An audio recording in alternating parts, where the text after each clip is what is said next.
Of course, we knew that that betrayal was going to happen. We knew. That is different. No, some of them, when we were telling them, they say, oh, your brother is contesting. Now that your brother has support, you won't even support your brother. Your brother has votes. Everybody wants to support your brother. You're not supporting it. Now that you have the opportunity, you're not supporting it. But we knew that it was all fake. It was all faked. We knew that no matter the kind of support he had, that they are going to rig it. And when they rig it, there's nothing you can do. They will tell you to go to court. And on reaching to the court, you're going to see what happened. Already you have seen their strategies on the court. Already they are already holding meeting with the Chief Justice of the Federation. So what do you think will be the outcome of the court? This is the difference between those of us who are freedom fighters and those who call themselves human rights activists. The human rights activists in Nigeria who claim to be human rights activists, they know the problem, but they don't have a solution. Even though when they know the solution, they don't have the balls to pursue the solution. They don't have the balls. But those of us who are agitators, Biafran activists, Biafran freedom fighters, we pursue the freedom, we pursue the result. The solution is what we are after. We don't care whatever you want to say, whatever you want to do. We want to end it and end it once and for all. That is the only thing that concerns us as Biafrans. We want to make sure that we end this very inhuman treatment that is going on a daily basis. You know, when we talk about it, people never believe. When Mazen Nandekano was preaching about destructive diversity, Mazen Nandekano preached about diversity. The diversity that is in Nigeria is a destructive one. Mazen Nandekano preached about it deeply. People still refuse to understand. Mazen Nandekano gave a broadcast where he explained about the value system. That countries are built based on value system. And there is no way you can have different value system and you survive in the same country. He mentioned different parts of the world and different countries. Every single one of them is built based on one value system. Mazen Nandekano gave that message. And people never paid attention. He went further to explain to us about the destructive diversity we have in the contraption called Nigeria. They didn't understand. People are still sheepishly making the same mistake Dr. Nnamdi Azikiwe made. The same mistake Dr. Nnamdi Azikiwe made when he was being told that we are not the same. Even Tafawa Balewa told him. Tafawa Balewa told Azikiwe to his face that we are not the same. We are not the same. Azikiwe said no. He was looking for one Nigeria. Even Awolowo told him, we are not the same. Let's go. He refused. The same thing some idiots are still doing up to today. This one Nigeria that protected. It is even an Igbo man that held this very one Nigeria with his two hands that made it to exist, made it possible. It was an Igbo man that made this very one Nigeria possible. And since then, there has never ever been peace for that same Igbo people. The death we are facing today was brought upon us. When you look at it deeply from history, you blame Azikiwe. If you look at it critically, you blame Dr. Nnamdi Azikiwe. Dr. Nnamdi Azikiwe was busy chasing shadow. Even when they told him to his face, Sir Abubakar Tafawa told him to his face that we are not the same and cannot be.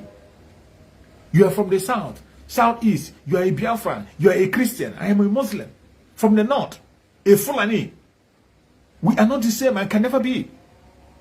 But Dr. Nnamdi Azikiwe failed to understand this. He was still pursuing unity. That how can you be talking about unity with somebody who doesn't want to unite with you? How? Don't you know that making peace with somebody who doesn't want peace with you is a suicide mission? The only way that that peace can stand is your death. When you give your life, that is the only time the peace can stand. It's a very big risk. There is no way you can talk of peace. If you really value your life, if you really value your life and value yourself, if you want to live and survive, you don't make peace with somebody who doesn't want to have peace with you. You don't do that. Anytime you do that, you are putting your own life on the line. And the only way you can achieve that peace which you're pursuing is when you lay your own life down for him. And that is what Azikiwe put us through. When all the signs were there, they were telling him to his faces. He didn't hear. That was why you saw Amadou Bello in the interview that he was granted to him by a BBC journalist in those days. A BBC journalist was asking him, why are you so obsessed with the Igbos? Why are you so obsessed with them? He doesn't have anything to say. The only argument he had was Igbos are domineering. How? They are hardworking. That when you put them in a labor camp, they will emerge as a hero in that labor camp. Wherever you put them to press them down, they emerge as a hero. They take over. Not by violence, not by fighting. They work hard to grow and raise themselves. How is that domineering?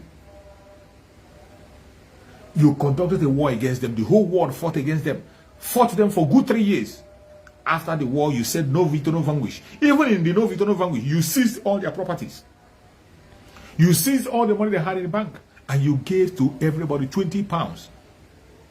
No matter the amount of money anybody has, what you released to them was 20 pounds. 20 pounds. Regardless how rich you are. And today, from that 20 pounds, they have still emerged. They have grown and emerged and become the pillar of the economy of that Zoliga Republic. How is that domineering? How? How is that domineering? People who are hardworking, who cannot stay down, who are not lazy, who will not beg. Go and check. There was a documentary I played in one of my videos. A documentary that was being conducted during the time of Civil War. The man who was speaking there was saying that Biafrans are industrial. They are working and they don't even want to beg. Even in the hardship, they don't beg. Instead, they go to do some menial jobs and get money. They don't beg. And they support each other. That is how we are able to survive. That is the same way we are still surviving up today. Supporting each other, carrying each other around, and fighting hard industriously. You see people today who are crying, Lagos being their land, Lagos being their own, taking Lagos from them. They have forgotten how the Igbo Biafrans came. So many of the Igbo Biafrans came empty-handed. And they worked their ass off.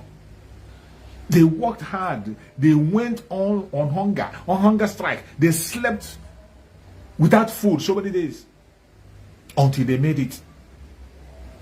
And when they made it and began to develop the area, they didn't only make it and return the money back home. They made it and they invested that money in the same area.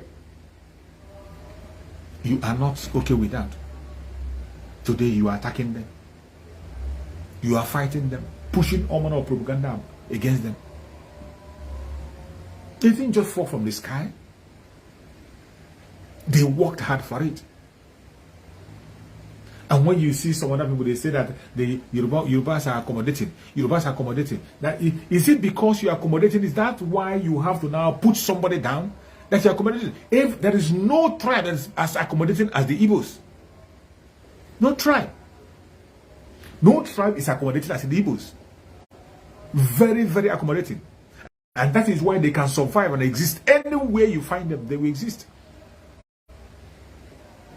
They say that some of them will ask you and tell you that, is there any Yoruba man that owns property in Igbo land? Is there any Yoruba man that owns property in Igbo land? Who stops you from owning property in Igbo land? Can you be able to stand the competition? If you can stand the competition, go there and face the competition. And by the way, the only reason why most of them are not going there is because the Biafra land have been caged by the policies of the country. The country placed a policy that have caged Biafra land and made it a burial ground. That is the original plan. The original plan of Nigeria is to make Biafra land a burial ground. And that is what they have made it. So what is somebody going to invest there? The only people that have the confidence to invest there, have the confidence to put their invest there, is still the Igbos, because it is their land. It is their land. They are the only people who will have that confidence and patience to wait and develop, wait and invest in that very place. In a place where you have no international airport, you have no seaport. When you buy your own goods, you are taking it, you have police checkpoint every 1 kilometer. Every pole, you have police checkpoint every pole. Do you think it is easy to survive with business in such area? How can you be able to survive in that area? In a place where people are moving out, instead of coming in, they are moving out. There's no companies over there. Companies are not coming in. Companies are not looking to the area because even the companies, they need the international airport, they need the seaport to make their transaction. The Biafran land have made in such a way, it have been caged in such a way that people are scared. Investors cannot come there openly. They can't embrace the area.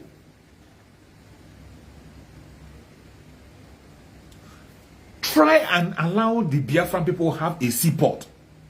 Let them have a seaport and an international airport. Then come back within the next 5 years and see what will happen. Just 5 years. 5 years alone.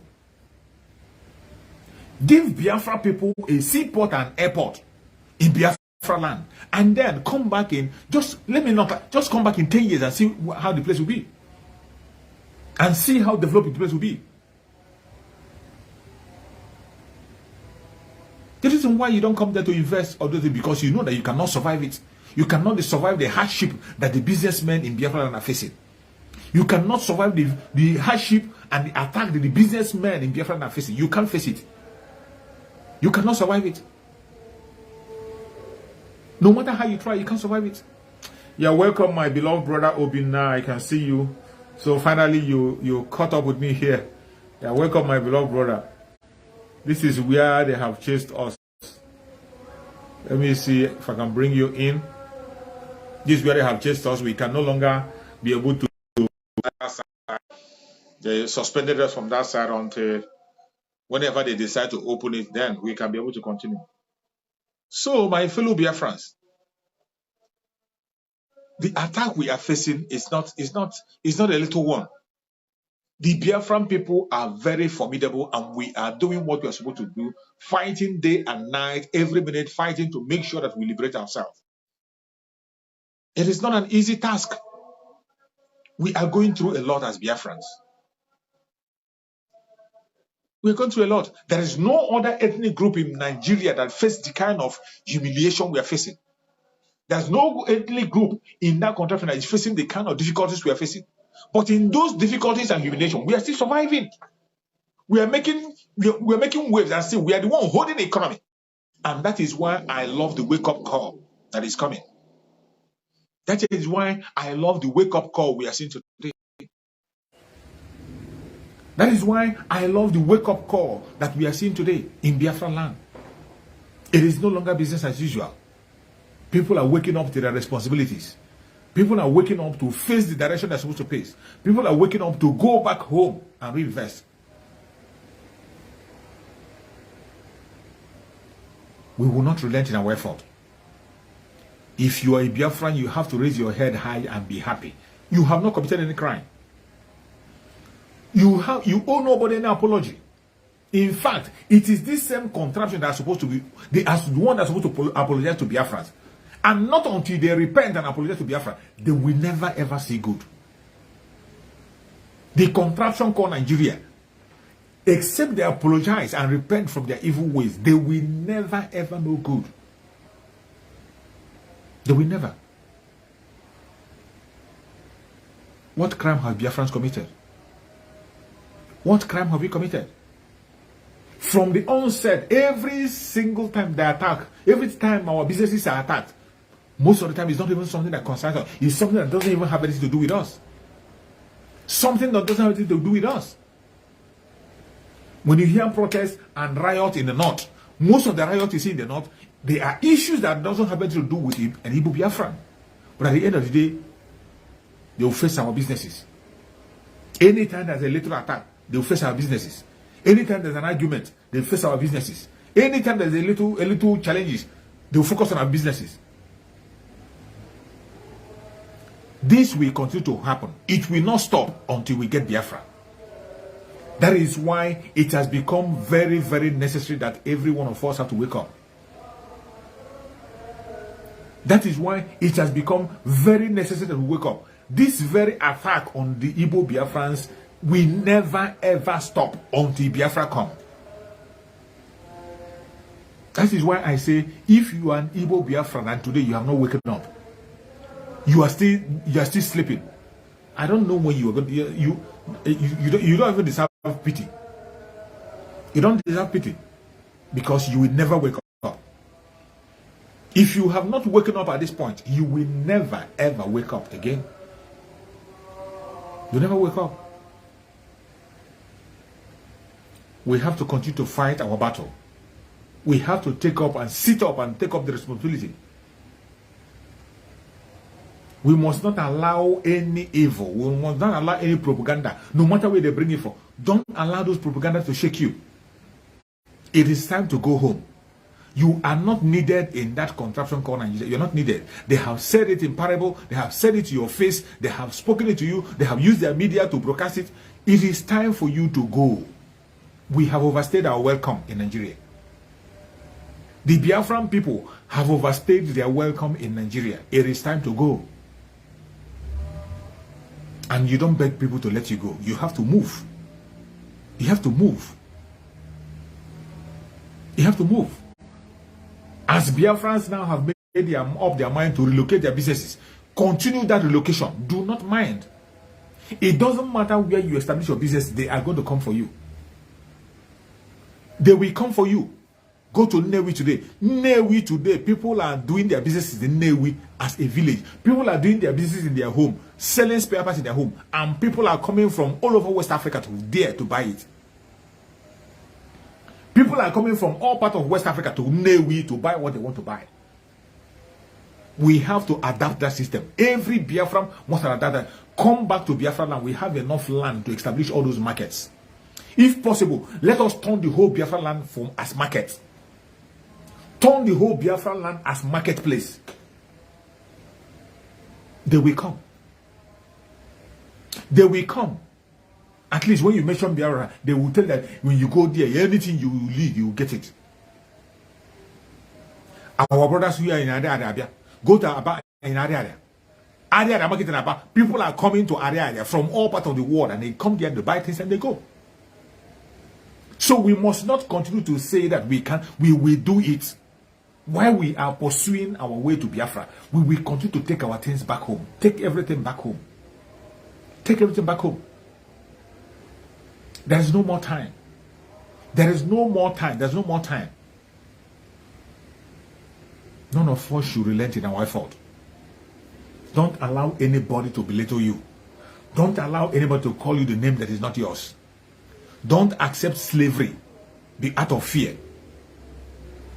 Do not accept second class out of fear. You must not.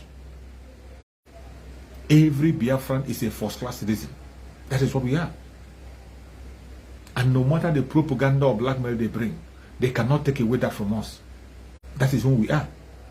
We are first class citizens. And that we will continue to be.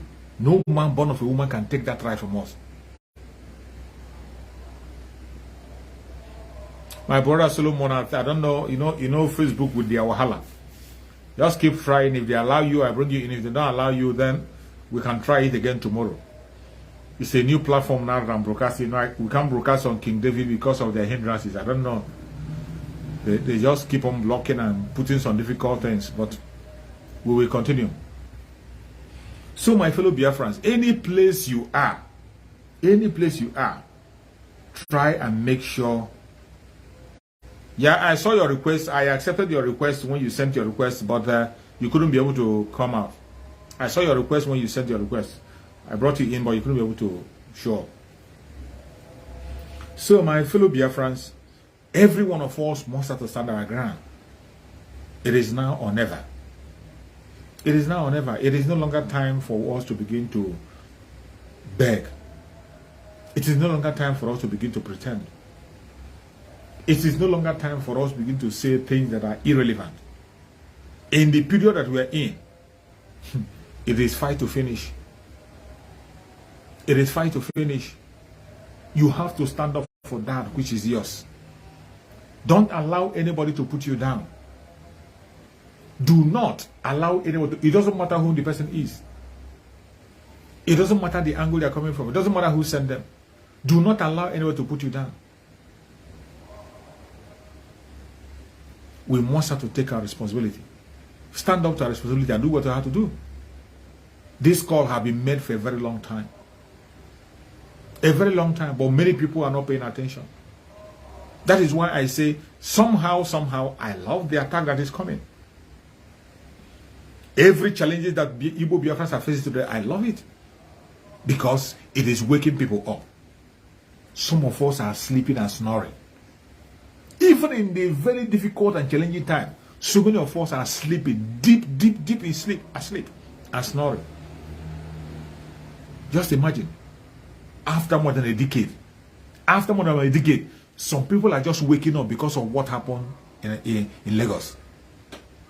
More than a decade, Mazen Nandekan have been explaining word to word, brokers to brokers. He has been explaining. People didn't listen.